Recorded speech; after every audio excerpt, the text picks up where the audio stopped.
Hi, நல்லா இருக்க kurti. Yes, tissue குர்த்தியில next new pattern. So full umbrella type introduce பண்ணிருக்கோம். நீங்களே பார்க்கலாம், சூப்பர் பார்ட்டி வேர், செம்ம மெட்டீரியல். நாங்கள் ஸ்ட்ரெயிட் கட் ஃபர்ஸ்ட் போனது செம்ம ரெஸ்பான்ஸ். ஸோ இதுலேயே ஃபுல் லென்த் பார்ட்டி வேர் போடுறது இருக்கிற மேக்ஸிங் ஃபீல் இருக்கும் உங்களுக்கு.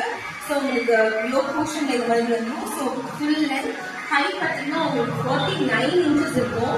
And you have a lining with overlock கூட இருக்கும். ஸோ இதில் 2 பேட்டர்ன்ஸ் இன்ட்ரடியூஸ் பண்ணியிருக்கோம். I show 1 by 1. ஸோ இந்த பேட்டர்ல வித்தவுட் அந்த ஃபில்ஸ் இல்லாத பேட்டர்ல ஐ ஹேவ் 3 கலர்ஸ். அவங்க கிளியராக ஃபோக்கஸ் கொடுக்குறது மெஹந்தி கிரீன். அண்ட் பாருங்க, ரொம்ப சூப்பராக இருக்கும், ரொம்ப நீட். ஸோ பக்கா பார்ட்டி வேர். அண்ட் ப்ரைஸ் கிட்ட நீங்களே சர்ப்ரைஸ் ஆகிடும். ஜஸ்ட் 550 ஃப்ரீ ஷிப்பிங் கொடுக்க போகிறோம். இதான் சூப்பர் கலர். ஸோ நெக்ஸ்ட் ஒரு ப்ளீட்டட் டிசைன் இருக்கும், நான் அதுவும் காட்டுறேன். So next pattern is pleated umbrella type. இது ஒரு மேக்ஸி